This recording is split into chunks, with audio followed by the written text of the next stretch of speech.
প্রিয় দর্শক, আসসালামু আলাইকুম ওয়া রাহমাতুল্লাহি ওয়া বারাকাতুহু। আপনাদের সামনে আজকে যে বিষয়টা নিয়ে কথা বলবো সেটা হচ্ছে মানুষ মরার সময় দুইটা আবদার আল্লাহর কাছে করবে। যখন মৃত্যু দেখবে, আজরাইলকে সামনে দেখবে, তখন ওই ব্যক্তি দুইটা আবেদন করবে আল্লাহর কাছে।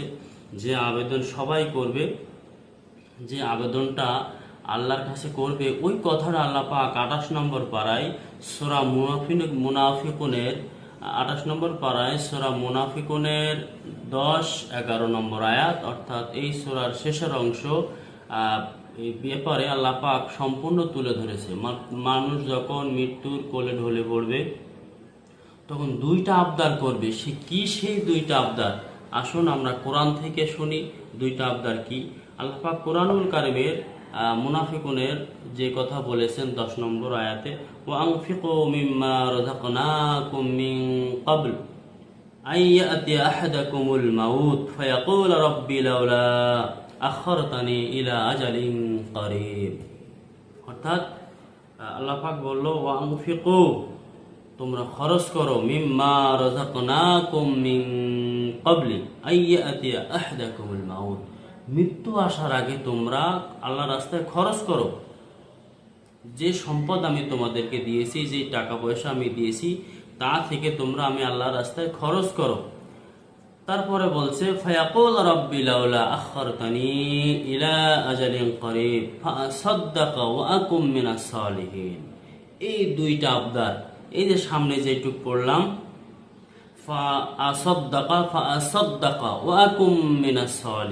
এই দুইটা আবদার করবে। দুইটা আবদারের মূল নির্যাস হলো যে বান্দা বলবে, আল্লাহ যদি আমাকে দুনিয়ায় আর অল্প সময় দাও। বান্দা আবেদন করবে, আল্লাহ আমাকে আর অল্প সময় দাও, এই অল্প সময়ে আমি যে কাজটা করব সেটা হলো ফাসাদদাকা, সব কিছু দান করে দেবো আল্লাহ তোমার রাস্তায়। আল্লাহ জিজ্ঞেস করবে, কেন দান করবা? কেন এখন আর তোমার দান করার খায়েশ, ইচ্ছা কেন জাগলো? বলবো, আল্লাহ এই সম্পদের মোহে পড়ে, এই সম্পদ উপার্জন করতে গিয়ে এই সম্পদের পিছনে পড়ে নামাজ ঠিক মতো পড়তে পারি নাই, রোজা ঠিক মতো রাখতে পারি নাই, দান সদকাও করি নাই ঠিক মতো, ভালো ভালো কাজে অংশগ্রহণ করি নাই, এবং অর্থ সম্পদের মোহে পড়ে সুদ খেয়েছি, ঘুষ খেয়েছি, মানুষকে ঠকিয়েছি, মানুষের জমি জমা ঠকিয়েছি। সব সম্পদ আমি রাখতে চাই না। এসব সম্পদ আমার আযাবের কারণ হয়ে দাঁড়িয়েছে।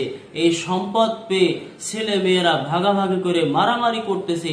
তারা আমার রেখে আসা সম্পদ তারা গুনার কাজে ব্যয় করতেছে। আল্লাহ আমার যদি একটু সুযোগ দাও, মৃত্যু তো চলে এসেছে, আমার একটু সুযোগ যদি দাও, তাহলে আমি আমার সম্পদ সব আল্লাহ রাস্তায় দান করে দেবো। আল্লাহ মাদ্রাসা মসজিদে সব দান করে দেবো, এতিমদের দিয়ে দেবো, আমার সন্তানদের এক টুকরা জমি আমি দিব না। ফাসাদদাকা, সব দান করে দিতে চাইবে। কারণ কুরআনুল কারীমের যে অংশটা বলা হয়েছে, ওয়াংফিকু 10 নম্বরের শুরুতেই যে ওয়াংফিকু, খরচ করো আল্লাহ রাস্তায়। বান্দা প্রথম যে দাবিটা করবে, আল্লাহ রাস্তায় খরচ করে নাই, দিনের রাস্তায় খরচ করে নাই, গানের ইনসার্ট, গানের কনসার্ট, গানের বিভিন্ন মজলিসে খরচ করেছে, বিভিন্ন বাজে মজলিসে খরচ করেছে, ইসলামে খরচ করে নাই, ইসলামের পথে ব্যয় করে নাই। এর জন্য 1 নম্বরে বলবো, আল্লাহ আমার যে দুইটা চাওয়া, এই মৃত্যুর সময়, এই আমার দুইটা চাওয়ার মধ্যে আমার দুনিয়ায় যদি 1 মিনিটের জন্য সময় দেন যাওয়া, তো 1 মিনিটও যদি সময় দেন, অল্প একটু সময় দেন, আমি সব কিছু দান করে দিব, কিচ্ছু আমার রাখবো না। আচ্ছা, তখন আল্লাহ আবার জিজ্ঞেস করবে, আর কি দাবি চাও? বলছে, আল্লাহ আর একটা দাবি হলো, ওয়া আকুম মিনাস সালিহিন, আমি শেষ দাবি হইলো আমি নেককারদের সঙ্গে হয়ে যাব, সলিহিনদের সঙ্গে হয়ে যাব, নামাজিদের সঙ্গে হব, রোজাদারদের সঙ্গে হব, ইসলামী আন্দোলন যারা করে, ইসলামের পথে যারা লড়ে, তাদের সঙ্গে হয়ে যাব, ইসলামের পথে জীবনটা বিলীন করে দিব, ইসলাম ছাড়া আর কিছু মানতে চাই না। আল্লাহ দুনিয়ায় থাকতে রাম বাম দল করেছি, দুনিয়ায় থাকতে আলেম ওলামার সাথে সম্পর্ক ছিল না, দুনিয়ায় থাকতে ইমাম মুয়াজ্জিনের সাথে সম্পর্ক ছিল না, তাদের সাথে বিরোধিতা করেছি। নামাজ তো পড়তামই না, নামাজিদের বিরোধিতা করেছি।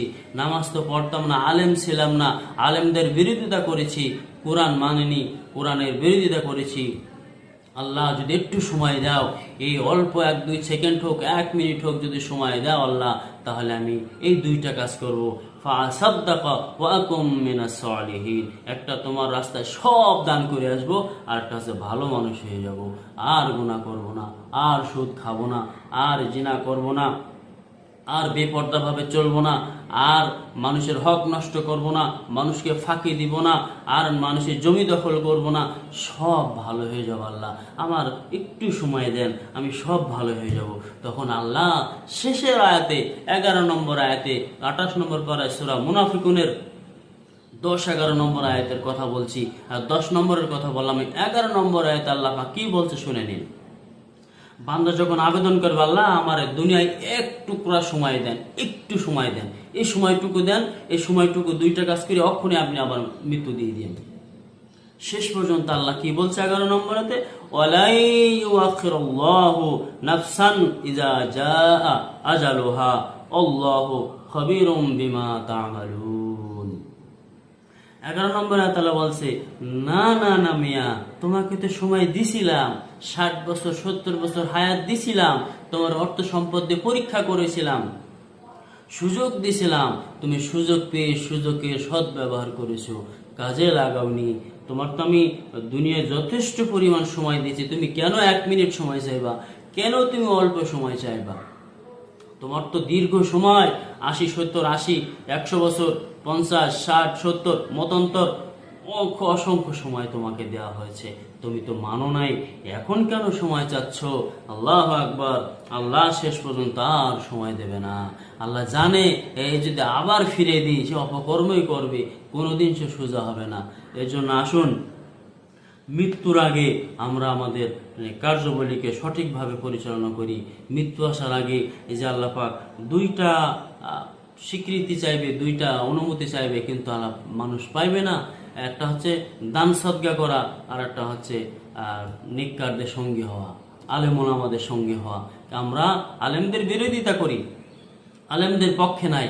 আসুন আমাদের সব ভুল ভ্রান্তি ছুঁড়ে ফেলে পিছনে না তাকিয়ে সামনের দিনগুলো যেন আল্লাহর ফতে হয়, আল্লাহর মতে হয়, রসুলের আদর্শে হয়।